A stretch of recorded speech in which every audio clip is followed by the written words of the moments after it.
Olá, boa noite. Eu sou Rosiane Kennedy e você confere com a gente a partir de agora as notícias que circularam hoje nos corredores do poder.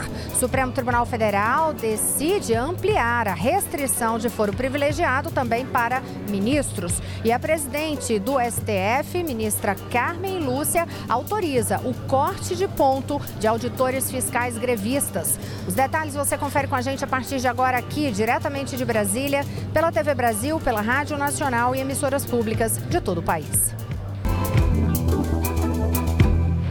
A gente começa falando aí sobre essa questão do foro privilegiado, que sempre chama aí tanta atenção da população de uma forma geral, né? E aí, qual foi a decisão de hoje? Uma decisão que foi tomada na primeira turma do Supremo Tribunal Federal por 4-1. Foi de ampliar aquela restrição do foro privilegiado também para ministros. E a partir daí, então, ministros só vão responder aos processos na Suprema Corte quando a acusação for referente a crime praticado durante o exercício do cargo e em função deste cargo. Isso segue ali aquela mesma lógica que já havia sido adotada pelo Supremo Tribunal Federal no início de maio, quando decidiu a restrição de foro para senadores e deputados federais, justamente com o entendimento de que eles respondem no STF quando o crime tiver relação com o exercício do mandato e ocorrer durante o exercício daquele mandato. Agora, isso aí fica valendo também para ministros. E como é que se chegou a esta decisão de hoje? Por que se discutiu este assunto? Isso foi decidido ali numa discussão em relação a um inquérito que foi remetido para a Justiça de Mato Grosso. O que ocorreu foi o seguinte: em abril, a Procuradora-Geral da República, em abril não, no mês passado, a Procuradora-Geral da República, Raquel Dodge, ela denunciou o ministro da Agricultura, Blairo Maggi, por corrupção. A acusação é de que ele teria participado de um esquema para a compra de uma vaga no Tribunal de Contas do Estado, ali para que um dos conselheiros se aposentasse e conseguisse abrir vaga para outra pessoa. Foi um esquema investigado que resultou em diversos mandados ali em Mato Grosso, naquela Operação Ararate. E aí, em relação a isso, foi apresentada a denúncia pela Procuradora-Geral da República, o inquérito ficou ali no Supremo Tribunal Federal. Hoje, a primeira turma fez uma análise e entendeu que esse caso tem que ser remetido para a primeira instância, porque a acusação diz respeito ao ano de 2009. Na época, Blairo Maggi não era ministro da Agricultura, não. Ele era governador do estado de Mato Grosso. Depois ele conseguiu aqui um mandato de senador, está afastado desse mandato justamente para poder exercer o cargo de ministro. Ou seja, em relação ao cargo que hoje daria esse direito ao foro privilegiado, não tem relação nenhuma à acusação que está sendo feita. E aí, portanto, a decisão foi de remeter para a primeira instância. Com isso, o entendimento passa a valer em relação aos demais ministros também que possam estar ali sendo alvo de algum inquérito ou processo no Supremo Tribunal Federal em situação similar, que não diga respeito ao exercício deste cargo. Portanto, nos próximos dias, a exemplo do que aconteceu a partir daquela decisão ali sobre deputados e senadores, vários inquéritos foram remetidos e processos para a primeira instância, em outras instâncias, e aí a expectativa é de que nos próximos dias também ocorra o mesmo em relação a casos que envolvam ministros. Em relação a esta acusação que pesa contra o ministro da Agricultura, Blairo Maggi, tem manifestação aqui do advogado dele, eu vou ler por meio de nota. O advogado Fábio Osório Medina disse que o ministro Blairo Maggi já havia decidido há muito tempo largar a vida política e defende o fim da prerrogativa de foro. Logo, entende que nenhuma autoridade neste país deve gozar desse privilégio. A defesa destacou ainda que o ministro aceita com total tranquilidade a decisão do STF e as questões técnicas estão a cargo de seus advogados. A respeito das acusações, a defesa de Blairo Maggi, em sustentação oral durante o julgamento de hoje, disse que os fatos já foram investigados no inquérito anterior arquivado pelo ministro Dias Toffoli. E essa não foi a única decisão lá no Supremo Tribunal Federal, não. Paulo Leite, nosso repórter aqui da TV Brasil, está acompanhando os julgamentos que ocorrem por lá. Alguns envolvendo, inclusive, outros políticos, né, Paulo? Envolvendo aqui senador, envolvendo deputado e também o ex-governador Sérgio Cabral. Então, traz um resumo aí das decisões de hoje. Boa noite. Oi, Rosiane, boa noite para você, boa noite para todo mundo. Teve muita decisão mesmo aqui hoje. Numa delas, o senador José Agripino Maia, que é do DEM do Rio Grande do Norte, virou réu. Havia uma denúncia feita contra ele pelo Ministério Público Federal, em que essa denúncia ele teria recebido R$1.150.000 de uma empresa para manter o contrato dessa empresa com o governo do Rio Grande do Norte. Dinheiro esse, R$1.150.000, que ainda segundo o Ministério Público Federal, foi usado em campanha do senador. Bom, a maioria dos ministros aqui do Supremo Tribunal Federal, por 3-2, os ministros aqui do Supremo Tribunal Federal decidiram aceitar essa denúncia e o senador agora é réu. Vai poder se defender, apresentar seus argumentos e no final desse processo será julgado. O senador reagiu em nota, disse que esse placar apertado, 3-2, mostra a fragilidade da denúncia e disse estar seguro de que será absolvido aí no futuro. Teve mais processo contra parlamentar votado aqui hoje, dessa vez contra o deputado federal Vladimir Costa, que é do Solidariedade do Pará. Deputado que ficou conhecido no ano passado por causa de uma tatuagem que fez de rena, tatuagem provisória, com o nome do presidente Michel Temer no braço e também com a bandeira do Brasil. Nesse caso, também o Ministério Público Federal acusava o deputado de contratar pessoas pro gabinete dele, mas para trabalhar para ele de forma particular. Essa denúncia foi feita lá atrás, no primeiro mandato do deputado. Isso teria acontecido entre 2003 e 2005, mas por falta de provas, os ministros aqui do Supremo Tribunal Federal, por unanimidade, decidiram absolver o deputado. Teve outro processo contra político aqui hoje também no Supremo Tribunal Federal, esse mais um processo aí em relação ao ex-governador do Rio, Sérgio Cabral, mas um processo diferente dessa vez. Nesse processo, Sérgio Cabral é vítima de abuso de autoridade, seria vítima aí de abuso de autoridade, porque numa transferência de cadeia para outra, ele foi algemado, né, nos pés, nas mãos e também na cintura. Isso foi o que aconteceu. O ministro Gilmar Mendes, por exemplo, o relator diz que isso na avaliação dele configura sim abuso de autoridade e determinou o envio desse caso para o Conselho Nacional de Justiça e também para o Conselho Nacional do Ministério Público. Bom, agora logo depois disso houve um pedido de vista aí de outro ministro, Edson Fachin, e o caso foi suspenso temporariamente. Mais detalhes sobre o Sérgio Cabral a gente volta a falar daqui a pouquinho e eu volto com você, Rosiane. Obrigada, Paulo Leite. A gente lembra também que outros detalhes você confere no site agenciabrasil.abc.com.br. Olha, já que a gente está falando aí de alvo de investigação envolvendo políticos, hoje aqui na Câmara dos Deputados foi mais um dia de atuação e investigação de policiais federais. Desta vez, o alvo foi o gabinete da deputada federal Cristiane Brasil. Mas quem vai explicar para a gente qual é o foco de investigação da Polícia Federal neste caso especificamente é Jéssica Gonçalves, no estúdio da Rádio Nacional. Boa noite, Jéssica. Oi, Rosiane, boa noite a você e a todos. Olha, a segunda fase da operação da Polícia Federal, que investiga fraudes no Ministério do Trabalho, teve como alvo, como você disse, a deputada federal do PTB do Rio de Janeiro, Cristiane Brasil. Policiais federais ficaram mais de 3h30 no gabinete da parlamentar, na Câmara dos Deputados, aqui em Brasília. Também foram expedidos mandados de busca e apreensão no Rio de Janeiro. Além das buscas, a parlamentar vai ter que cumprir medidas cautelares por causa da investigação. Ela não poderá frequentar o Ministério do Trabalho nem manter contato com os demais investigados ou servidores do órgão. Em nota, a deputada Cristiane Brasil disse estar surpresa com os procedimentos investigativos e argumenta que não tem papel nas decisões tomadas pelo Ministério do Trabalho. Ela disse ainda esperar que as questões referentes às investigações sejam esclarecidas rapidamente e que seu nome seja limpo. Rosiane? Obrigada, Jéssica Gonçalves. E olha, num depoimento hoje no Rio de Janeiro, o operador detalhou um esquema que aponta ali para o recebimento de propina pelo ex-governador Sérgio Cabral, naquele esquema com o DR. Vamos conferir então os detalhes sobre esta acusação e esse depoimento de hoje com Maurício de Almeida na redação da TV. Boa noite, Maurício.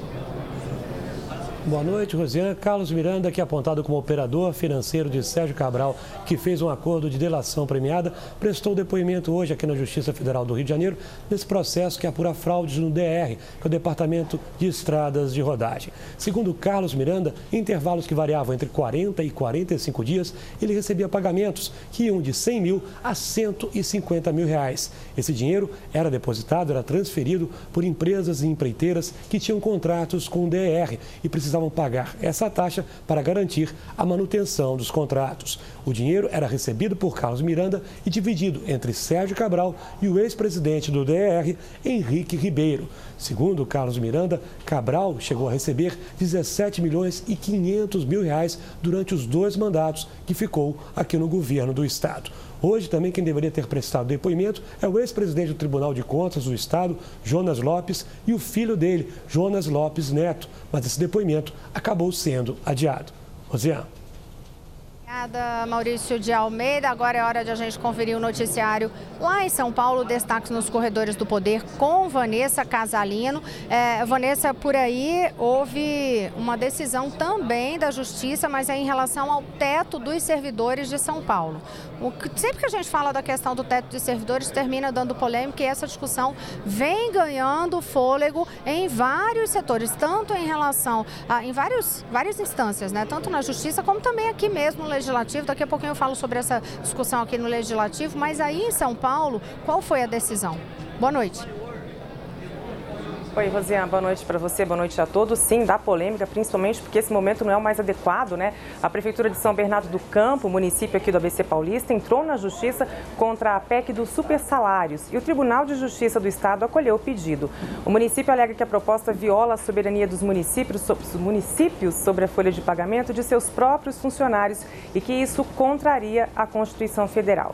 A PEC é de 2016 e foi aprovada no início desse mês aqui na Assembleia Legislativa do Estado. Ela aumenta o teto dos funcionários públicos do Estado e dos municípios, que passa a ser o vencimento dos desembargadores, R$30 mil por mês. A Justiça decidiu excluir deste aumento os servidores de todos os municípios do Estado até que o pedido de São Bernardo do Campo seja julgado. O entendimento é de que a mudança impacta o orçamento das prefeituras e viola o Pacto Federativo.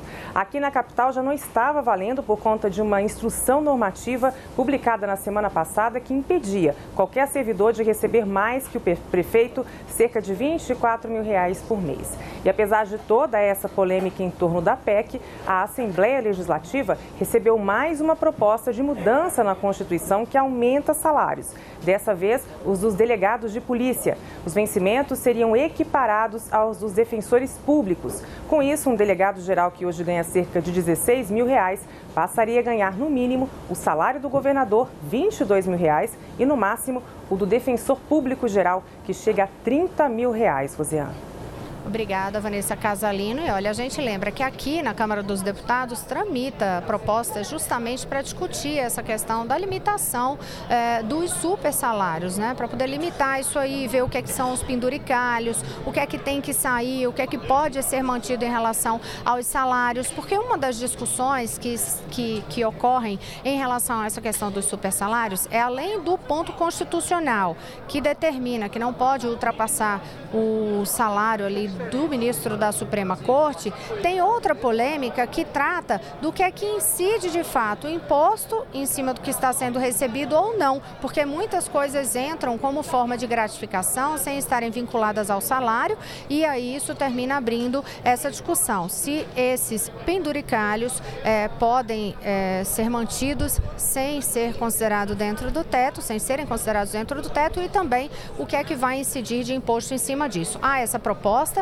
e o relator dessa matéria aqui na Câmara dos Deputados até concedeu em entrevista agora à tarde, o deputado Rubens Bueno, que é do PPS do Paraná, e ele apresentou ali uma conta, dizendo que da forma que o projeto está sendo apresentado e discutido, isso, olha só o valor que ele apresenta, isso poderia representar uma economia de aproximadamente 2,3 bilhões de reais para os cofres públicos. Ainda esta semana a gente fala mais sobre isso para poder detalhar o que é exatamente este cálculo, mas a gente traz aí no balanço da semana os detalhes sobre essa proposta, até para poder dizer, e aí, tá, a discussão está aqui, mas quando de fato vai ser votada? Isso vai para o plenário quando? E depois a tramitação no Senado Federal. Então a gente sabe que a tramitação aqui no Congresso é um tanto ampla e é necessário que haja discussão ampla mesmo sobre os temas que são colocados aqui em debate, mas a gente lembra que tem um calendário muito mais apertado e falamos sobre isso aqui ontem nos corredores do poder,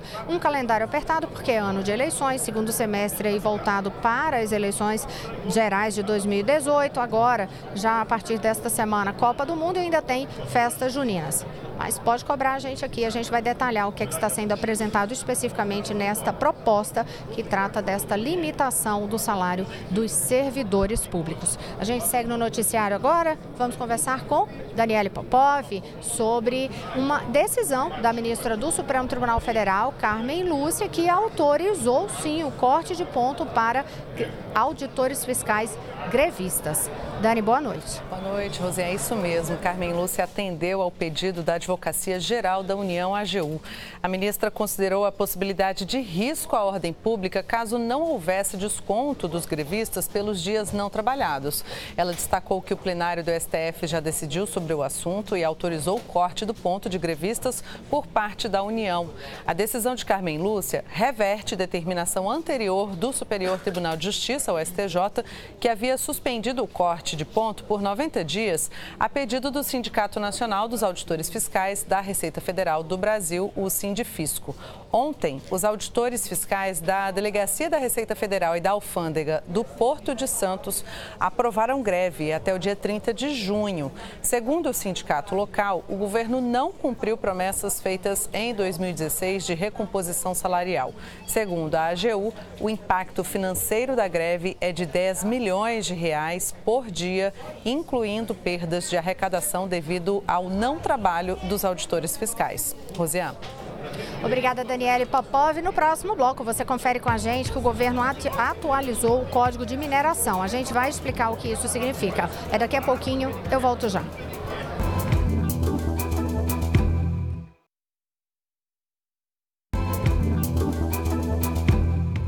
Olá, estamos de volta. Eu sou Rosiane Kennedy. Você confere com a gente as notícias que circularam hoje nos corredores do poder.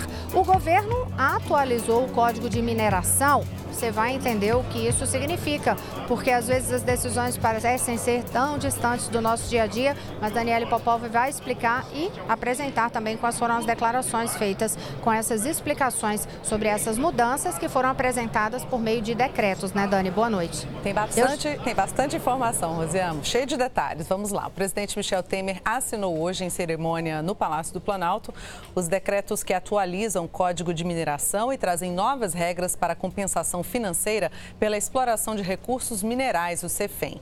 Os decretos modernizam o atual Código de Mineração, que é de 1967, com exigências ambientais mais rígidas e regras para melhorar o ambiente de negócios do setor, além de destinar recursos de compensação a municípios que são impactados pela atividade mineradora, embora não sejam produtores. O presidente Michel Temer disse que os atos de hoje são mais um exemplo das reformas feitas por seu governo. É o fato de nós termos levado adiante, nestes 2 anos de governo, projetos que estavam paralisados, estagnados, reduzidos a quase nada, sem que os governos tomassem providências. E ao longo desses 2 anos, sabemos todos, várias matérias que assim estavam posicionadas vieram à luz por força de atos do nosso governo. Mas especialmente hoje, eu quero dizer que é quase um fecho, digamos assim, das grandes reformas que fizemos no governo, porque posso rotular este ato como um ato também reformista. Temer também ressaltou o cumprimento da agenda do governo para a produtividade, que segue alinhando os marcos regulatórios à realidade da economia contemporânea. O ministro de Minas e Energia, Moreira Franco, falou sobre o setor que, segundo ele, sofre com preconceito da sociedade brasileira. Moreira apresentou dados destacando a importância dos decretos assinados hoje. O ministro lembrou que o setor responde por 4% do Produto Interno Bruto, o PIB. Nós não estamos tratando de algo que não tem importância para a vida das pessoas. Nós não estamos tratando de um bem econômico que seja descartável, supérfluo. Nós estamos tratando da regulação no Brasil de um setor econômico que é indispensável, fundamental, insubstituível para a vida das pessoas. E, evidentemente, algo deste tamanho, dessa magnitude, desta profundidade, da repercussão social, da repercussão econômica, não pode ser tratado como se fosse algo banal. Em relação à compensação financeira pela exploração de recursos minerais, CEFEM, os municípios não produtores, mas que são impactados pelo transporte, embarque e presença de instalações industriais em seu território, vão receber 15% da compensação, que é uma participação monetária paga pelas mineradoras para compensar os efeitos das atividades de mineração, que são os chamados royalties. Até então, pelas regras existentes, apenas municípios que têm minas em seu território, bem como os estados e a União, é que recebiam recursos da CEFEM. Em 2017, a arrecadação chegou a 1 bilhão e 800 milhões de reais. Com a aprovação de novas alíquotas para os royalties da mineração, a expectativa é que este ano os recursos públicos obtidos com a mineração atinjam entre 2 bilhões e meio e 2 bilhões e 600 milhões de reais. Entre as mudanças no Código de Mineração estão exigências ambientais mais rígidas, como a responsabilidade do minerador em recuperar áreas degradadas. Outro ponto é a obrigatoriedade da execução adequada de um plano de fechamento de mina, que passa a integrar o conceito de atividade minerária. O decreto prevê também que a Agência Nacional de Mineração discipline em resolução o aproveitamento de rejeitos e resíduos da atividade mineradora. Rosiane, volto com você. Obrigada, Dani. Olha, ontem você conferiu conosco aqui nos Corredores do Poder que o governo, além de sancionar aquela criação do Sistema Único de Segurança Pública, havia editado também uma medida provisória que transfere recursos das loterias para a área de segurança pública. E aí, esse ponto especificamente terminou gerando uma polêmica no Ministério da Cultura, e o ministro da Cultura, Sérgio Sá Leitão, chegou inclusive a divulgar 2 notas sobre este tema. Hoje, quem vai contar o que é que ocorreu e o teor dessas notas para a gente é a nossa editora da Agência Brasil, Carolina Pimentel. Boa noite, Carol. Boa noite, Rosiane. Bem, na primeira nota publicada no site do Ministério da Cultura, o ministro da Cultura classificou como equivocada a medida provisória que transferiu recursos da cultura para o Sistema Único de Segurança Pública. E também anunciou que trabalharia incansavelmente no Congresso para modificar essa medida provisória. Já o ministro da Cultura, Sérgio Sá Leitão, acabou divulgando uma segunda nota no final da tarde. Nessa nova nota, ele sustenta que não tem intenção de pedir demissão e que não vai trabalhar contra a medida provisória, mas pelo projeto do Ministério da Cultura, que, inspirado na Lei Agnello Piva, efetivamente destina os recursos de loterias federais que cabem à cultura para projetos culturais. Ainda nessa segunda nota, o Ministério da Cultura informou que a nota anterior trazia apenas uma ressalva à eventual redução do volume de recursos disponíveis para a política pública de cultura e a incompreensão histórica ainda presente em vários segmentos da sociedade sobre o papel estratégico do setor cultural no combate à criminalidade, à violência e na promoção do desenvolvimento econômico e social do país. O ministro diz ainda reiterar seu respeito e apoio ao presidente Michel Temer e também à política de segurança pública do governo federal. Rosiane. Obrigada, Carol. Ontem você conferiu com a gente que uma das principais notícias nos Corredores do Poder pelo mundo inteiro era aquela reunião com os presidentes da Coreia do Norte e dos Estados Unidos. O nosso Moisés Rabinovici conta aí como que ficou então o acordo entre eles. A história feita por Donald Trump e Kim Jong-un será histórica? Não dá para responder com base no acordo de princípio assinado pelos dois. De concreto, os Estados Unidos cessam os exercícios militares anuais com a Coreia do Sul, enquanto a Coreia do Norte reafirma sua decisão de desnuclearizar a Península Coreana, feita originalmente em 1992. É só, a não ser que alguns compromissos secretos não puderam ser ainda compartilhados. E assim, as cenas explícitas de acordo, paz e esperança, estreladas por Trump e Kim Jong-un, sob o fundo de bandeiras dos dois países, celebraram o encontro de dois inimigos reconciliados. Um deles, o líder da mais poderosa nação do mundo, e o outro, um ermitão e ditador brutal de um Estado pária. Trump usou sua arte de negociar, que parte do topo para os escalões mais baixos, e não o contrário, que conclui com um acordo detalhado a ser assinado. Agora é que deverá começar a verdadeira e árdua negociação. A imprensa americana, após a surpresa inicial e a euforia contagiante em Singapura, já constatou que quem fez concessões foi só mesmo a delegação americana. Não se lê no acordo nenhuma sugestão de que a Coreia do Norte tem que parar de produzir urânio enriquecido, ou plutônio, ou os mísseis balísticos com os quais ameaçava a ilha de Guam, o Japão e a costa oeste dos Estados Unidos. O preço do acordo com o Irã foi muito mais alto e assim mesmo rejeitado pelo sucessor de quem o fechou, Barack Obama. Resta uma dúvida: a história registrada hoje vai produzir um resultado histórico? Rosiane. Olha, e o plenário do Senado aprovou agora à tarde a medida provisória que concede ali assistência emergencial aos imigrantes da Venezuela que estão aqui no Brasil. Uma outra notícia que você pode conferir em detalhes na Agência Brasil é que o presidente do Senado defendeu que a ANP regule o preço de combustível. E por falar em combustíveis, a gasolina vai ficar mais barata nas refinarias a partir de amanhã. E amanhã eu estou de volta, espero você. Até lá.